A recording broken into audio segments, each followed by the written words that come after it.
It was a Tuesday night that smelled like dish soap and microwaved broccoli. The kind of ordinary evening you forget as soon as you blink. She sat at the end of the table under the pendant light, screen glow washing her face the way TV used to. I was halfway through sorting the mail, coupon booklet, utility bill, a postcard from my brother, when I tossed the question out the way husbands do when they want to get it right. Her answer didn't come dressed like humor. It arrived flat, clipped, as if she were reading an item from a grocery list she'd memorized. You disappear. No smile to soften it, no upward lilt to suggest teasing.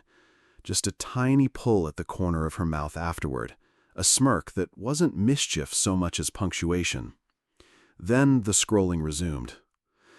Sound does a strange thing in those moments. The fridge hummed louder. The ceiling fan blades counted time. A car door thudded somewhere outside, and I noticed it like an alarm.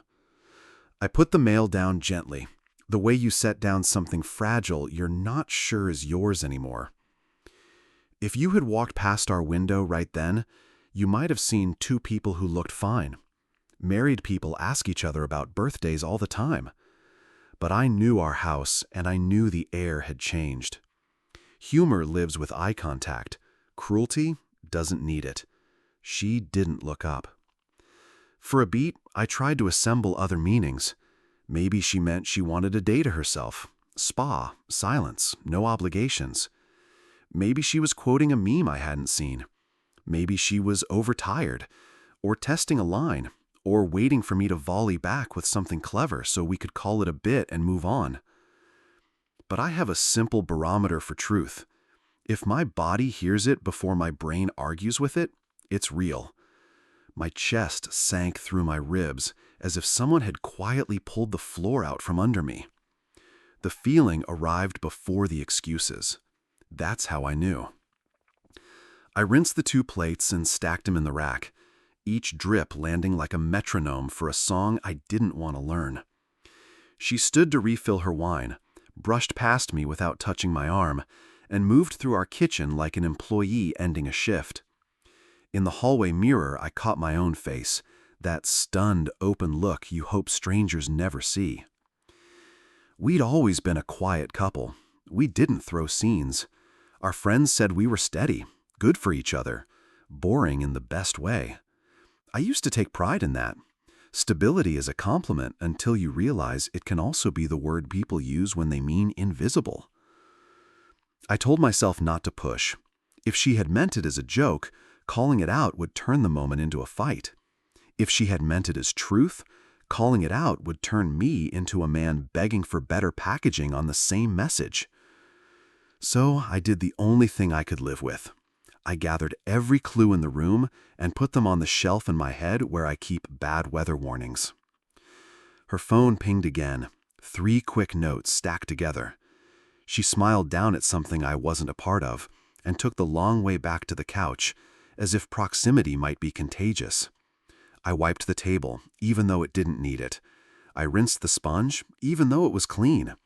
Busy hands buy you a few extra seconds to stand in your own house and decide whether you heard what you heard. I remembered the last time she had laughed with me, really laughed, not the polite nose breath at the end of a story. I had burned the pancakes on Sunday morning, and the smoke alarm had shrieked at us. We waved towels like idiots and laughed until we wheezed. She snapped a picture of the charred stack and captioned it, "Husband's Specialty," with 2 heart emojis. That was 4 months ago. The hearts hadn't been back since. She tucked her legs under a throw blanket and opened a streaming app we used to pick together. I stood in the doorway and felt the slow tilt of the room, not like an earthquake, more like a boat that's finally admitting it's been taking on water.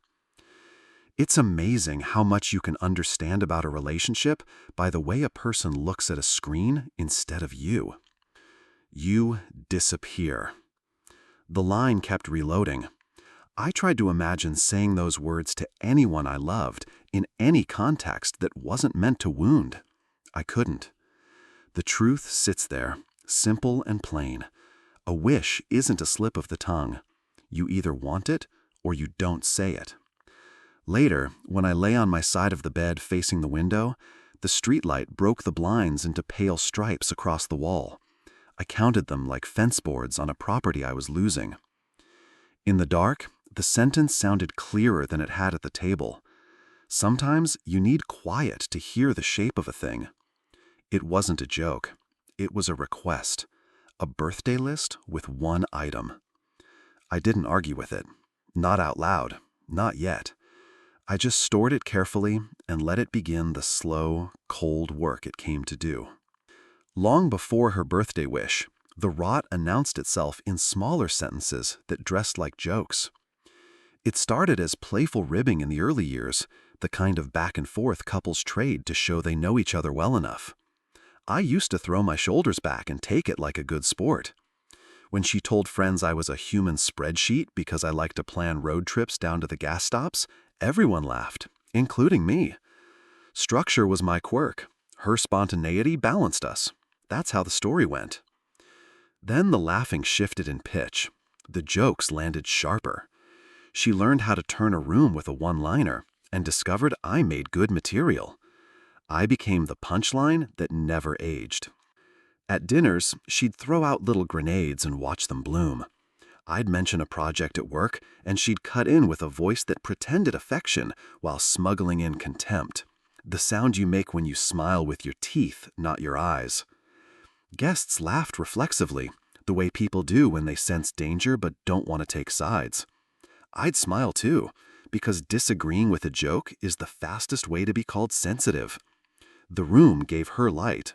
I took the shade. In group chats, my name turned into shorthand. If someone was late, she'd send a winking text about my punctuality police badge. If someone forgot an anniversary, she'd had a line about how I track dates like a parole officer. It read like affection to outsiders. Look how well she knows her husband. But I recognized the way it replaced respect one emoji at a time. Language can sand a person down until what's left is a shape you can stack things on. At home, it was subtler.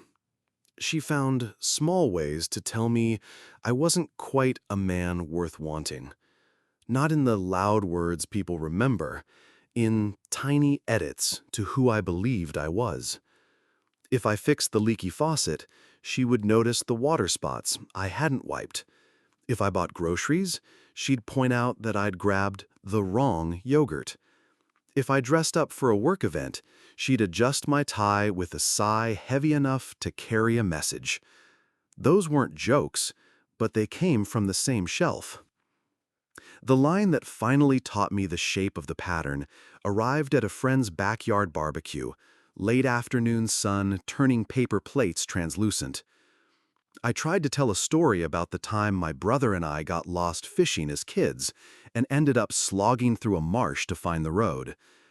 Before I even reached the part where we argued about the compass, she cut across me with a polished sentence about how directions were my love language. Everyone laughed, and the subject pirouetted away. My story dissolved mid-air like cotton candy dropped in water. I wasn't angry so much as erased. Sarcasm is clever until you live under it. Then it becomes weather. I learned to check the forecast before speaking, to trim my sentences into shapes that wouldn't collect rain. The result was a quieter version of me, safer, duller, easier to mock for being exactly that, a feedback loop. I wish I could say I pushed back. Mostly, I adjusted. I gave her the benefit of the doubt because I understood the currency of attention. She came from a family where humor was the only safe emotion, where hurt and fear had to wear costumes if they wanted to eat. It felt kind to forgive the costume, but kindness without boundaries curdles into something that looks like consent. Whenever I tried to name the sting, without accusation, just naming, she'd step onto the stage called I Was Kidding, where all sins are excused by tone. Relax, the stage whispers say. Can't you take a joke? I could take a joke. I just couldn't take a decade of them that all pointed one direction. There were good days, of course. Random Tuesdays where she'd bring home the pastry I liked, or Sundays where she fell asleep with her head on my chest, both of us drifting like we were still the people we had been. Those days complicated the math.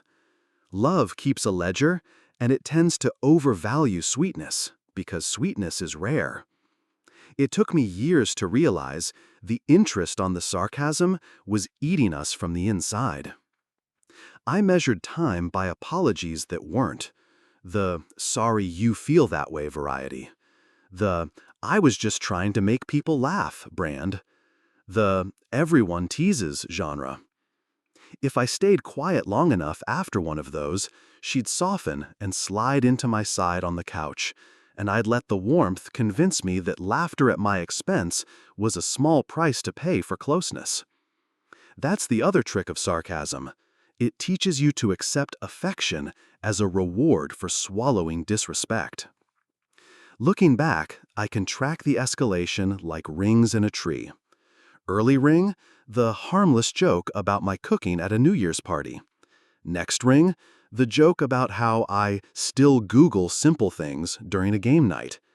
Later ring, a story told at my own birthday dinner about how I once cried at a commercial and never recovered. I had laughed at that too, because candles were lit and people were watching, and it felt safer to be a good sport than a man with a boundary. She wasn't a villain. She was a woman who wanted to be interesting, and rooms rewarded her for offering my head on a platter. I wasn't a saint. I was a man who wanted peace more than pride. Together, we built a house where the floor was funny and the nails were pointed at me. Years of sarcasm did what neglect always does. It made me smaller in my own eyes. By the time her birthday wish arrived, she didn't need a sharp tone to cut me. A flat sentence did the work. A smirk, and my reasons for staying felt suddenly flimsy. "You disappear." It wasn't her first mean line. It was just the first one I took literally. It never came as a scene. It arrived in teaspoons. At a friend's dinner, she told a polished story about me needing spreadsheets to breathe. The table laughed, forks paused midair, and I felt that soft, familiar slide from person to prop. I smiled on cue and took a sip of water that didn't help. At her coworker's rooftop, she mimed my bedtime routine for the crowd. 2 alarms, floss, lights out, then gestured at me like a museum exhibit. Heads tilted, amused. I stood there, holding a paper plate, suddenly large and graceless, the man who makes sensible choices while everyone else lives. Even small gatherings turned into stages. Cards Against Humanity, charades, a backyard fire pit. She had a bit for each setting, and I was always the hinge. The barbs weren't crude. They were clean, well-edited, designed to land without fingerprints. People called us fun. No one noticed I spoke less each month. Her family learned the shorthand. At Thanksgiving, her sister asked if I'd cleared today's plans with my calendar app. Her father smirked. I passed the potatoes and filed the comment next to 100 others that sounded like air until they stacked up and blocked the door. The worst was tenderness used as cover. She'd ruffle my hair after a punchline, lean into my shoulder, and the room would read it as love. It worked on me, too, for longer than I like to admit. Affection offered as apology trains you to accept the apology, not demand the stop. By the time her birthday circled close, I knew my role at every table. I was the dependable laugh track, the man you tease because he won't break character. And I understood the cost. When someone can laugh at you anywhere, they will ask for anything at home, and expect you to smile there too. They began as happy hours, then client mixers, then "we're celebrating a launch, don't wait up." The phrasing changed, the pattern didn't. Most evenings used to end with us orbiting the same room, trading small talk about our ordinary days. Then her calendar filled with after-work events that always ran just a little late. At first, I counted them. By week 3, counting felt childish, like policing weather. I started watching the clock instead. 9:30 became 10:30. 10:30 slid past midnight. She'd come in on a breeze of cold air and perfume I didn't buy, heels in her hand, smiling at a joke I hadn't heard. The smile never made it to me. She'd head straight for the shower before hello, steam sealing off the night. When she finally lay down, damp hair on her pillow, she turned away. I learned the language. Back to me meant no questions. Receipts told the version she didn't. Ride shares to neighborhoods we didn't frequent. A bar charge tucked between a taco place and a florist. Bank alerts pinging after 1 a.m. Then, her phone flipped face down on the nightstand like a lid. Once, I woke at 2 to the glow of the oven clock and her laughter from the balcony.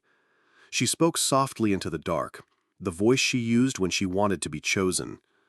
When I stepped out to check the deadbolt, she slipped inside with that breezy, practiced calm of someone who expects grace as the default setting. I gave it to her, because habit is stronger than suspicion until it isn't. Coworkers' names rotated through her stories. Mark, who knows everyone. Talia, who orders the good wine. A creative director who just gets me. The nouns were constant. Bar, lounge, rooftop. She offered them like proof of normalcy. You can stack enough nouns to build a wall. On mornings after, she performed sweetness. Extra coffee for me, a kiss on the cheek, playlists she said reminded her of us. I recognized the technique. When you keep a person slightly grateful, they stop keeping time. The nights stretched, elastic and impersonal. I stopped waiting up. I learned to sleep through doors, through water running, through a life that no longer required my presence. That's how you disappear, I thought, one late return at a time, and then the day you realize the door didn't wake you because, to the house, you're already gone. It didn't hit like a single blow. It arrived as a tally.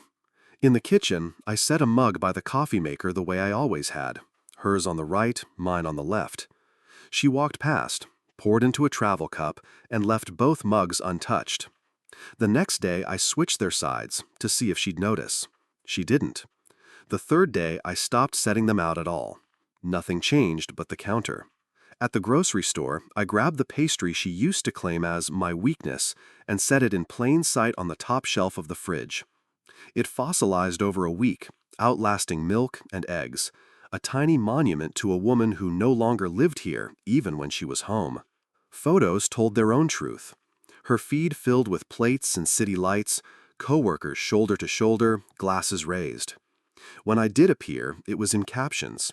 We, us, the pronouns of a life that looked shared if you never checked the angles. In the frames that mattered, I was a ghost, edited out by focus. One morning, I shaved the beard I'd had for 2 years and came to the table with a face my mother would have recognized. She didn't look up. The next week, I let it grow back without commentary. I was an unattended experiment. The results were always the same. I caught a cold that settled heavy in my chest. Nights, I coughed until the lampshade blurred, and she slept through it like I was a sound machine set to distant storm. I made my own tea, set my own thermometer on the nightstand, sat on the edge of the tub until the steam cleared me enough to breathe. She stood in the doorway once to grab a hair tie, stepping around me the way you step around a duffel bag you haven't decided to unpack. Work noticed me more than home did. A student I mentored emailed a thank you that ran 3 paragraphs long. My phone lit the room in a blue I hadn't felt in months. I let it glow and watched the light die on its own. Invisible isn't the same as alone. Alone can be chosen. Invisible is a sign. It's the door clicking at 1:07 a.m. and nobody compiling it into meaning. It's the way my hand hovered above her back in a crowded space and withdrew without touching. Not from fear of rejection anymore, but from irrelevance. It's the way silence stopped being heavy and turned hollow, the acoustics of a room after the furniture is gone. By the time her birthday crept close, I knew what my absence would look like. It would look exactly like my presence, undisturbing, unremarked upon, easy to step around. That was the reveal. I didn't need an argument to prove it or a confession to certify it. I had the tally. I had the fossilized pastry, the untouched mugs, the unremarked face, the night she slept through my cough. I had a house that functioned whether I existed or not. Her birthday fell on a Thursday that looked like any other. Clouds stuck low, a wind that couldn't decide if it mattered. I put a plain card on the counter before work, nothing poetic inside, just neat handwriting and my name. No flowers, no reservations, no hopeful gesture begging to be seen. She had already told me what she wanted. I decided to listen.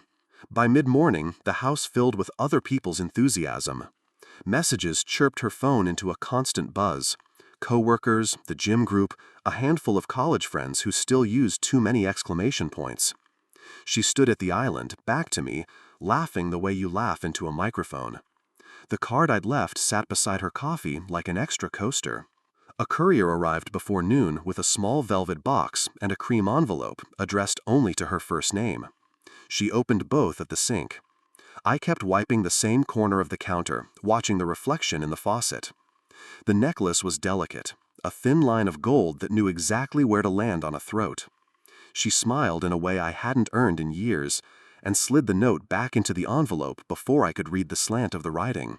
From the team, she said to the room. The box was too careful to be a committee. Plans shifted in real time the way they do when a person enjoys being in demand.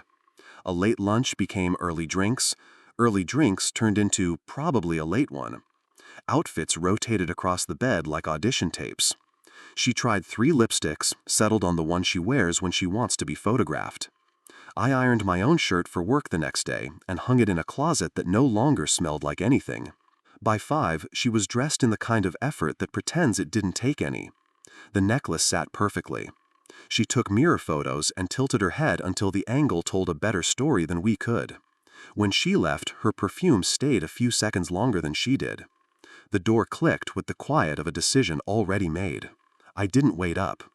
I ordered a cheap dinner and ate at the table without the overhead light. Just the lamp in the corner humming like an appliance that knows secrets. My phone lit with her posts. Clinking glasses, a sparkler in a dessert, a caption that read, "Best birthday with my people." In every frame, I was exactly where she'd wished me. Gone. The truth of the day wasn't the necklace or the note or the hours I couldn't account for. It was simpler. The day improved in my absence. Rooms brightened, laughter loosened, captions came easy. My presence had become drag. My disappearance, gift wrap. By the time the lock turned, sometime after 1, I was asleep on my side of the bed, not pretending anymore. Her birthday hadn't hurt because it was cruel. It hurt because it was accurate. She told me what she wanted. The world agreed. Silence is a tool if you hold it by the handle. The morning after her birthday, I cleaned the counter where the card had sat and realized the house looked improved by subtraction. No flowers to wilt, no wrapping to toss, no trace of me in any of the photos she posted. The absence was tidy. That was my answer. I didn't announce anything. I started with small mechanics, the kind that don't clang when you set them down. I opened a separate account at lunch and set the next paycheck to land there. I updated passwords that had my birthday in them because I liked the symmetry once and resented it now. I scanned what mattered: passport, license, titles, the handful of documents marriages turn into paperwork cushions. I put the originals in a flat folder and slid it behind the winter sweaters she never touched before November. At the drugstore, I bought duplicates: toothbrush, razor, a travel bottle of the soap that doesn't make my hands crack. It felt both ridiculous and holy, like building an altar out of quarter-ounce plastic. I kept them in a gym bag in my trunk, next to the jumper cables and the blanket that never got used. I added 2 changes of clothes rolled tight enough to look like nothing. At home, I practiced leaving without moving. I took stock. Which dresser drawer was worth opening? Which shelf had anything I would mourn? The list was shorter than my pride had prepared for. I walked room to room until the inventory tuned itself to essentials.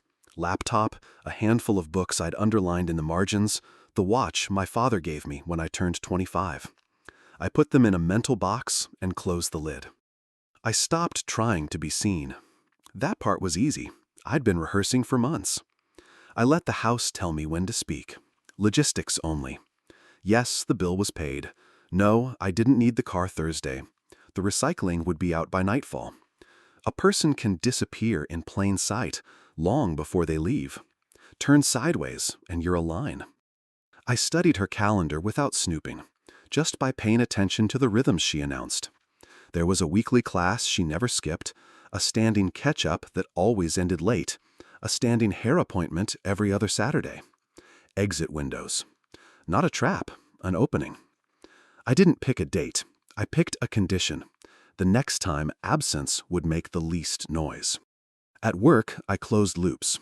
I sent documents early, I returned things I'd borrowed and pretended I'd found them under a stack. I backed up my files twice. I stayed late one night not because anyone needed me, but because the act of staying late without being asked reminded me I could decide my own hours again. Sleep changed. It got cleaner. Decision acts like a filter. It pulls the grit out of the mind. I woke before my alarm most days and ran in the quiet part of morning when streetlights are still arguing with the sun. The air felt like it came from somewhere honest. I let it fill me until the noise of the day caught up. She kept the tempo she liked. More late nights that had names, more mornings that glossed themselves with playlists. She wore the necklace from the team twice in a week, each time paired with a blouse that let it announce itself first. I remembered how I used to notice these choices because I cared. Now I notice them because they helped me chart the currents. When a tide moves on schedule, you don't try to change the moon. You pick your crossing. I didn't write a speech. Speeches are for scenes, and I had no interest in staging one. I wrote a single sentence in a notes app and read it once a day to test its weight. I heard what you wanted, and I'm giving it to us both. It wasn't for her. It was for me, a way to calibrate the spine to the truth. One evening, I took a small suitcase from the top shelf and set it inside the closet's shadow. Not packed, present, a promise without a date. She walked past and didn't see it. That told me everything I needed to know about timing. The decision wasn't fireworks. It was a clean click. The sound a lock makes when it's done listening to both sides. I didn't need permission. I had a sentence, a bag, a map of her absences, and a house that wouldn't notice mine until it already had. She had her standing color appointment on Saturday, 3 hours minimum, plus a latte detour and a post-salon selfie run. I didn't circle the date. I let it arrive. When the door shut behind her, the apartment exhaled. I moved the way you move at closing time. Lights off in rooms I didn't need. Drawers opened only once. The list was short by design. Passport, laptop, charger, 2 shirts, 1 pair of jeans, the watch from my dad, the book with my margin notes, toothbrush from the hall bath, folder from behind the sweaters. I wiped my prints from the kitchen the way habit taught me. Counter, sink, stove knobs, like I was leaving a rental. I emptied my side of the closet and left the hangers swinging. The suitcase wheels made that soft, carpeted hush that never alarms anyone. No note at first. Then I opened the Notes app and copied the line I'd practiced. You told me your wish. I'm granting it. I'm safe. I wrote it on a plain index card, not to persuade, just to timestamp the truth. I slid the card under the bowl where we kept keys and spare screws. My ring went in the bowl. Metal on ceramic. One clean sound. Banking was already rerouted. Subscriptions that bled from my card, done. Mail forward, done. I took the plant she never watered and left the one she liked to claim. Fair trade. I looked once at the couch where we'd watched whole years disappear into mid-season television, then at the balcony where she had learned to laugh softly for someone else. No anger came, only the strange lightness of good math done right. The elevator ride down was quiet enough to hear my own breathing settle. In the lobby mirror, I looked like a guy leaving a hotel early to catch a flight. That's what our place had become. a room with a checkout time. Outside, the air had the first edge of fall. I put the suitcase in the trunk beside the gym bag and shut it gently, as if noise could change anything now. I didn't glance back up at our windows. If a life wants a witness, it should behave better on camera. I drove to the month-to-month I'd signed in advance. Beige walls, working lock, 2 plates, a bed that would remember only me. I set the suitcase down and stood in the new quiet. No fight behind me, no speech rehearsed in my mouth, just a clean exit and a promise kept. She wanted me to disappear. I finally listened. I expected anger. What I didn't expect was the choreography. At first came the pings, 3 texts stacked like traffic. Where are you? This isn't funny. Call me. I didn't answer. I'd already said the only true thing on the index card. I was safe. By evening, the tone flipped. Okay, you made your point. Come home and we'll talk.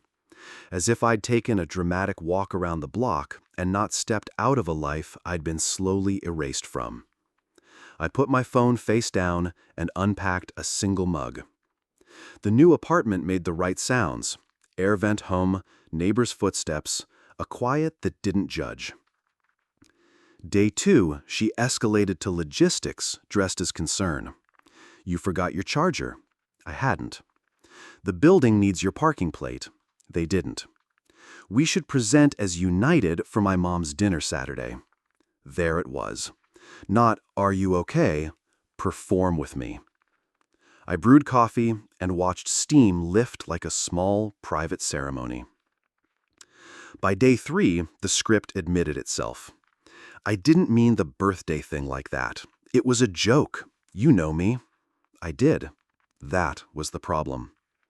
I replied once. I'm safe. Email for logistics only. 1 line. No oxygen for interpretation. Her follow-ups arrived as if fired from a nail gun. Fast, loud, meant to hold me in place. I turned off read receipts and went for a run before the sun could invent reasons. She tried the social circle next. A mutual friend messaged a breezy, "Everything okay, man? She's worried." I sent back the same sentence I'd chosen for everyone. I'm okay, taking space. People respect a boundary if you hand it to them simple. On Friday, she tested the old levers, guilt and theater. A photo of my ring in the bowl. This is cruel. A shot of the empty hangers. You're overreacting. Then a last-minute invite to Talk Like Adults at our usual cafe, the one where the barista used to write both our names on 1 cup. I didn't go. I had already finished that conversation in the kitchen the night she wished me gone. She came by my work on Monday. Of course she did. She waited in the lobby wearing the necklace that wasn't from a team. I saw her through the glass and felt nothing move in me. I stepped out, kept it public and brief. No raised voices, no accusations. Just the final geometry of 2 people who no longer shared a shape. Email, I repeated. She blinked like I'd spoken a language she hadn't bothered to learn. Shock, I learned, isn't loud. It's the quiet after your usual tricks don't work. She'd counted on the elastic, my old willingness to snap back into place. When I didn't, the silence did what it always does when it belongs to the right person. It held. I went back upstairs and answered student emails, scheduled a dentist appointment, folded the receipt into my wallet like a normal man with a normal day. Outside, the world continued at its regular speed. Inside, the part of me that used to flinch at her summons stayed seated. That was the news. Not my leaving, my refusal to return on cue. Life didn't explode into color, it clicked into focus.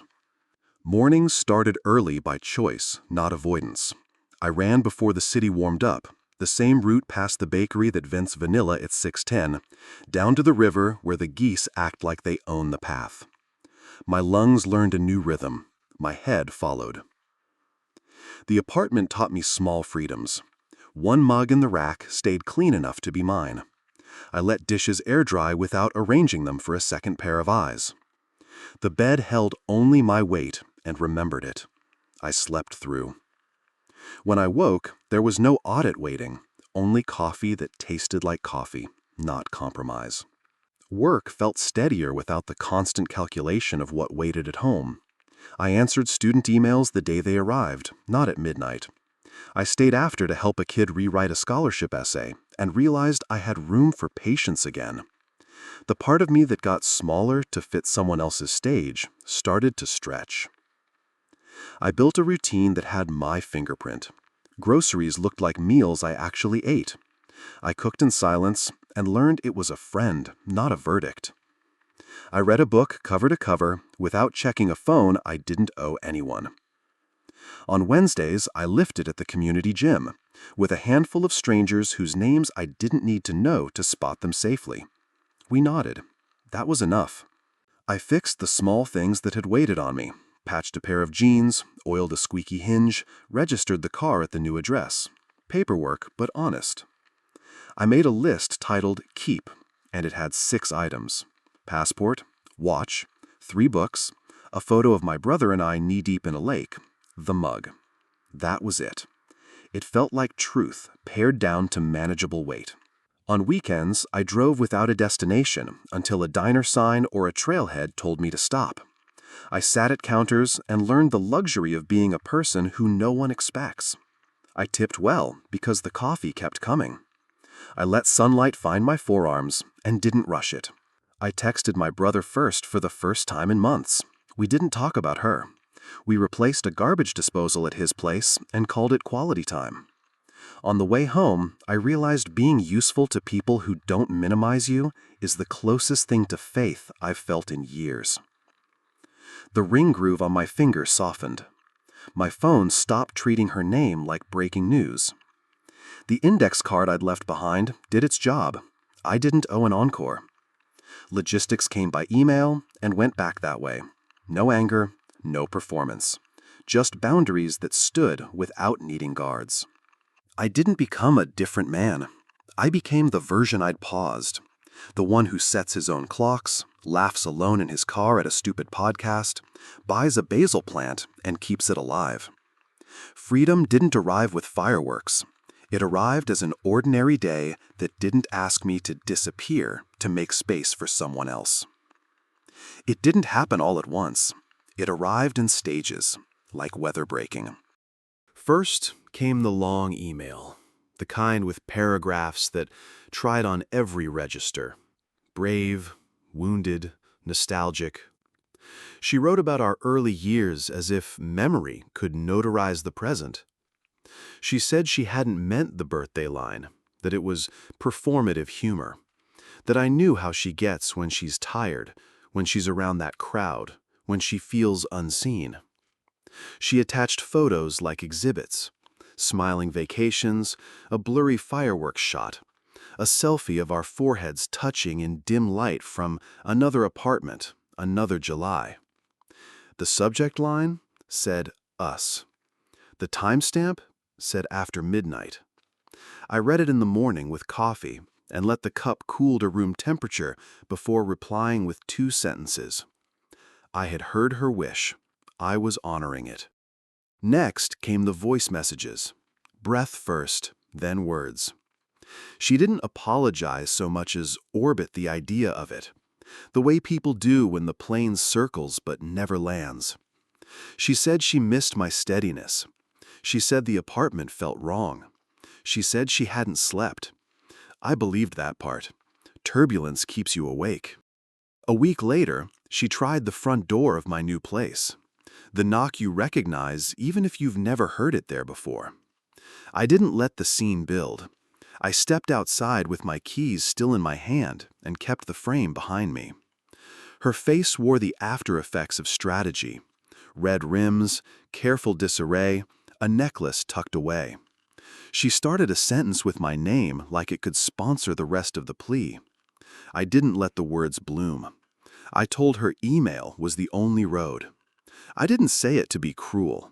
I said it because rooms turn truth into theater. The next apology arrived decaffeinated, a bullet list of admissions. She conceded the sarcasm, the late nights, the distance. She didn't touch the necklace or the note in cream stationery, not directly. She called that era a blur.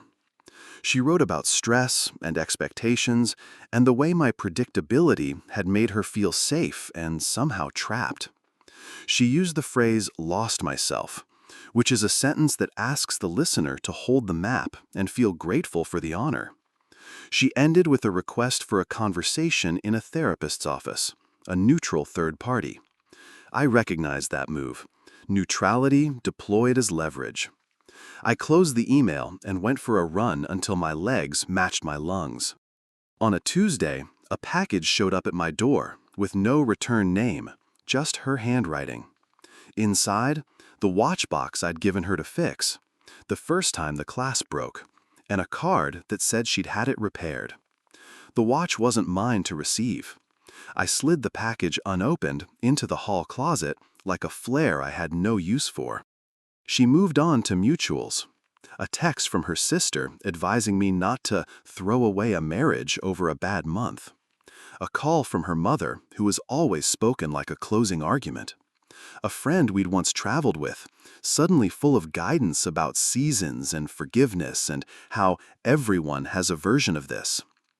I let their words pass through me. People will defend the life they think they understand because they want their own to stay comprehensible. The apology that should have mattered showed up plain. No flourishes, no story about childhood or stress, no accounting of how I had failed to be more fun. It was one paragraph, typed at 2:11 a.m., the hour we used to admit truths because we were too tired to edit them. She wrote that she had been cruel on purpose, that making me small in rooms gave her energy she didn't want to admit she needed, that she had wanted to be wanted by a world that noticed her when she was loud, and that I had given her a quiet she didn't know how to honor. She didn't ask to meet. She didn't ask me to come home. She said she understood if this was where the story ended. It was the first time her words matched their weight. I didn't celebrate that message. I filed it with the rest, a ledger balancing itself too late. The truth didn't soften anything. It clarified the math. Years of subtraction don't reverse because someone recognizes the equation after you leave the classroom. Begging is a strong word, but that's what the cadence became. Fewer reasons, more reaching. Promises to stop the jokes. Promises to account for nights. Promises to let affection be a language again and not a ration. I didn't doubt she meant it in the moment. People are most sincere when they finally hear their echo. But sincerity has never been a plan. I answered with boundaries and logistics, the dull work that keeps lives from tangling. The lease, the split of the deposit, the car title, the utilities. I stayed polite and unyielding, the way a good guardrail is, present, firm, uninterested in debate. When she tried sentiment on those threads, I didn't respond. Not because I wanted to punish her, but because I wouldn't feed the animal we'd trained, performance in lieu of change. The last attempt came as a memory she knew I loved. A photo of us knee-deep in a lake, holding a fish too small to justify the grins on our faces. Her caption said, "We were good." I let the phone dim in my hand until the image vanished. We had been. Then we weren't. The quality of the past does not obligate the future. Her begging didn't feel triumphant or vindicating. It felt like weather passing after you've already patched the roof. You don't rage at rain you no longer live under. You note the forecast, you're grateful for the work you did in daylight, and you get on with your ordinary, repaired life. Freedom didn't arrive with a parade. It showed up in small receipts. A morning that belonged to me. A room that stayed the way I left it. A name that didn't have to defend itself. I learned to enjoy simple ownership. The first Saturday in the new place, I made coffee in silence, and didn't rush it. No performance, no audience, just heat, steam, and the pleasure of being exactly one person in a kitchen that didn't grade me. Later, I repaired a wobbly chair, oiled the hinge on the bathroom door, and felt the satisfaction of fixes that lasted because nobody needed them to fail for a punchline. Freedom was the absence of management. I set my running shoes by the door, and they were always there. I cooked what I ate. I stacked mail in a single pile and worked through it in order. I returned texts because I had the energy to be decent again. Somewhere in that pattern, my nervous system stopped bracing for the next correction. I didn't keep a calendar of milestones, but they logged themselves. Week 2, I slept through the night without waking to measure the air. Week 3, I laughed out loud alone and didn't wish for a witness. Week 4, I realized I hadn't checked her feed once. The ring groove faded. The index card I'd left on her counter lost its grip on my thoughts. My body stopped telling time by someone else's late returns. People talk about closure like it's a door you need the other person to unlock. I found out it's a room you build yourself. You frame it with boundaries, you insulate it with truth, and you hang the drywall with ordinary days done well. When it's finished, you don't need to slam anything. You just live there. I haven't rewritten our past to win the present. We were good until we weren't. There were breakfasts that tasted like hope, and there were years that taught me how fast hope can be turned into a prop. Both are true. What matters now is the shape of the man who walked out and kept walking. If there's advice in this, it's plain. Believe people when they tell you what they want, even if they tell you by accident. Don't fight the wish, honor it, and see where you stand. Keep a ledger, not to prosecute, but to stay sane. When the tally says you've become invisible, leave before you start agreeing with it. Most of all, don't wait for a dramatic exit to legitimize your decision. The quiet ones count. A suitcase that closes without slamming, a key that doesn't turn back, a life that begins on a Tuesday, those are endings too, and they stick. Her birthday wish was that I disappear. The gift I gave myself was learning how. Not vanishing into bitterness or spectacle, just stepping into a life where I no longer had to audition to be treated well. Freedom turned out to be nothing more mysterious than a room with light, a pace I chose, and a man in the mirror I didn't have to argue with. That's the whole story. A sentence at a kitchen table became a map. I followed it out. And on the other side of disappearing, I found the one thing she never learned to offer. A place where I could exist at full size.